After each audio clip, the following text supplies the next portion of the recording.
गोस्वामी जी अगले दोहे में कहते हैं, बिलग बिलग सुख संग दुख जन्म मरण सोई रीत, रहियत राखे राम के गए थे उचित अनीत। संसार से दूर दूर आसक्ति रहित होकर रहने में ही सुख है, आसक्ति में ही दुख है। यही बात जन्म और मृत्यु में भी है। श्री राम के रखे अर्थात वे रखना चाहते हैं, इसलिए आसक्ति रहित होकर यहाँ रहना चाहिए। अन्यथा इस अनीति से रागयुक्त संसार से जो चले गए उन्होंने ही उचित किया। तात्पर्य यह है, जगत में या तो भगवत प्रेमी होकर रहो या ऐसी चेष्टा करो जिसमें इससे मुक्ति मिल जाए। मतलब संसार से अलग अलग रहने पर सुख पाएंगे और जब तक आसक्ति है सुख नहीं पाएंगे।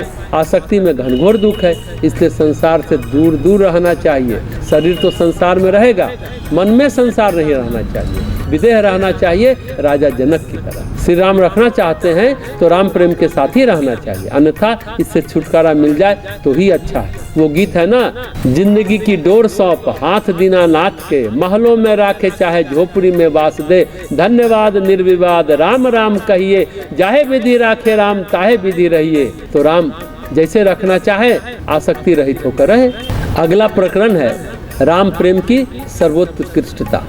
इस दोहे में गोस्वामी जी कहते हैं, जाए कहब करतूति बिनु, जाए जोग बिन छेम, तुलसी जाए उपाय सब, बिना राम पद प्रेम। बिना करनी किए केवल कथन मात्र व्यर्थ है, बिना छेम यानी प्राप्त वस्तु की रक्षा के, योग यानी अप्राप्त वस्तु की प्राप्ति व्यर्थ है। तुलसीदास जी कहते हैं, श्री राम के चरणों में प्रेम हुए बिना सब साधन व्यर्थ है। कोई आदमी केवल बकता रहता है, कुछ करता नहीं है तो उसकी वाणी बेकार है, उसका कोई मतलब नहीं है। और जो है उसकी रक्षा नहीं कर पाए तो जो मिलने वाला है वो फिर व्यर्थ है। बिना क्षेम के योग व्यर्थ है, उसी तरह श्री राम से बिना प्रेम के सभी साधन व्यर्थ है। साधन, साधना और साध्य ये अलग अलग है।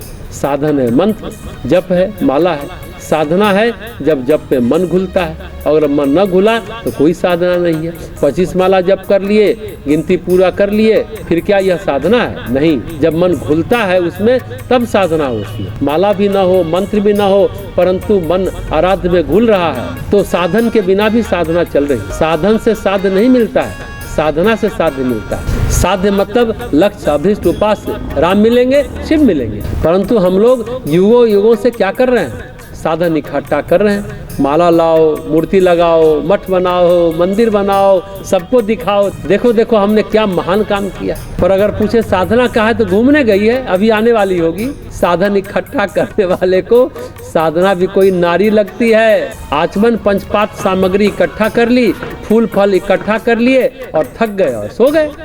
साधना हो ही नहीं पाई, मन तो घुला नहीं। मन घुलने का नाम ही तो साधना है। जब मन घुलता है ना तब साधना शुरू होती है, नहीं तो ढूंढते रहिए साधन में, कुछ नहीं मिलने वाला। इसलिए गोस्वामी जी कहते हैं, बिना राम प्रेम के साधन व्यर्थ है। साधनों की सफलता साधना में है और साधना की सफलता साध्य में है। फिर गोस्वामी जी कहते हैं, जो नहीं है उसे प्राप्त करना योग है, जो प्राप्त है उसकी रक्षा करना क्षेम है। उसे ही योग क्षेम कहते हैं। संसार में चले आए तो क्यों आए हैं? मौज मस्ती करने के लिए संसार में आए हैं। ये जीव और ईश्वर की मिलन भूमि है संसार। प्रारब्ध क्षीण होने पर जीव और ईश्वर मिल सकते हैं, ये है संसार। हम सब कुछ करते हैं पर जो करने योग्य है वो नहीं करते। अरे जो मिला है उसका सही उपयोग तो कर ले। तो राम ही सार है। राम प्रेम के बिना सब साधन भी व्यर्थ, सब साधना भी व्यर्थ, फिर साध्य नहीं मिलेंगे।